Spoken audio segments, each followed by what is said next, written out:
You kept putting yourselves in situations where your faith gets tested. Try to understand what that means. You kept putting yourself in environments where you knew it was bad for you, but you said, no, I can handle it. I got this. You kept surrounding yourselves with friends that would do bad things, say bad things, see bad things, go to bad places, but you said, I'm not like them, I'm just trying to help them. And you kept going back into those environments. You kept getting into gatherings and places and situations. You kept putting yourselves in those places, assuming that it will not have any effect on you. It'll affect everyone else, but it won't affect you. You know, the first step wasn't that these people just became disbelievers. It was actually bad company. They put themselves in questionable circumstances. And they assume that it's not going to have an effect.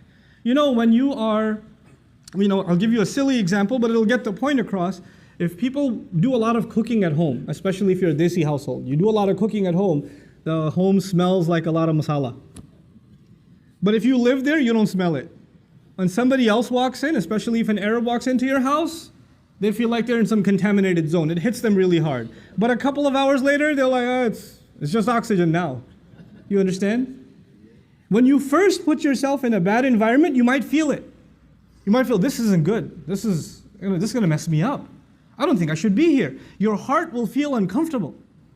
But if you keep putting yourself in that situation over and over and over and over again, guess what? It doesn't bother you anymore.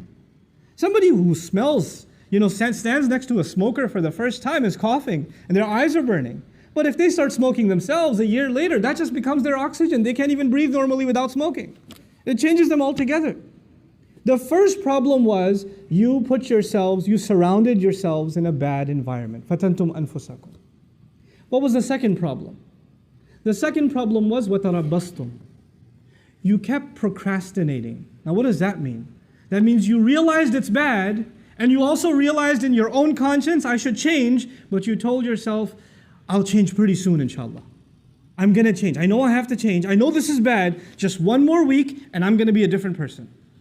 Man, just this semester, I got these messed up friends right now, and I can't really make them upset, so I'm going to keep hanging out with them. But next semester, I'm totally doing a different schedule. I'm not going to be around these guys anymore. But let me just write out this semester. Just this one more month, I'm doing this. Just this one more weekend, just this one or two more party, just one or two more drinks. That you keep telling yourself just a little bit more, and then people tell my favorite one, Ramadan is right around the corner. It's just 10 more months, 11 more months.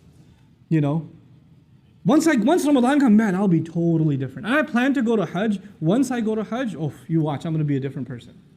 But until then, just make dua for me. Tarabbastum. You didn't want to make a change today, right now. You assumed, not only are you putting yourselves in a bad environment, you're not ready to make a transformation right now. It's too much for you to be asked. You'd rather just stick it out. You'd rather just enjoy a little bit more. This is what tarabbastum. But you know what? And you assumed, by the way, this also has an assumption. The first assumption was it doesn't affect you. It doesn't have an impact on you, but it does. Something really bad becomes normal to you over time. You get desensitized. What is the effect of tarabbus, of holding off and holding off and holding off? Actually, you assume that you can put the brakes on at any time. And you can walk away from all of it whenever you want. I'm not addicted. I don't need this. I'm not hooked on it. I could just walk away whenever I feel like.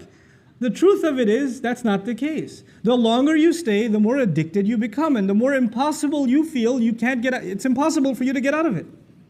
You're completely immersed. You're completely drowned. And you don't even know anymore what it is to be outside of this environment. And then you start telling yourself, it's too late for me.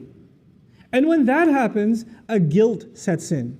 The guilt sets in that I'm pretty messed up. Man, I've been doing sins. I've been in this bad environment. I should have made tawbah a long time ago, but it's too late for me. And nobody likes to feel bad. Nobody likes to feel guilty. And then shaitan comes and says, why do you feel guilty? You don't have to feel guilty. The only thing that's making you feel guilty is this Islam thing. Islam says this is haram and that's a sin and that's a sin and you can't do this and you can't say that and you can't go there. Islam keeps making you feel bad, man. I want you to feel good. How true is Islam anyway? And now the thoughts start running in this person's mind, a man or a woman. Why am I even following Islam? It seems like it just wants me not to be happy. I just want to live my life, man. I just want to be free. I just want to be able to do what I want. I just want to be able to hang out with my friends. I'm not so sure about the Quran anyway. How do we even know there is a God? How do we even know? What's this hadith business? I mean, how do we even know it's authentic? And so you have this young man or woman, this Zainab, this Ali, this Fatima, this Abdullah, this Kareem, these beautiful names, and now they're starting to ask questions about, I'm not so sure about this Islam. I don't know. I have doubts. I have serious doubts. And these are not PhDs in philosophy, nor do they have exhaustive education in Islamic history where they studied it and they started developing doubts. No. They were in a bad environment. They didn't change themselves. That is the process. I've talked to hundreds of these people that literally lived this ayah. They live this ayah. And then they get to a point where they have doubts. But their doubts have nothing to do with logic or reason. As a matter of fact, when you answer one doubt, they go to the next doubt. When you answer that one, they go to the next one. When you answer that one, you go to the next one. Then you say, hold on a second. So how long ago did you start ending up in questionable kinds of company? And then the truth starts coming out. وَارْتَبْتُمْ. The very next words are, you fell into doubt. You started doubting.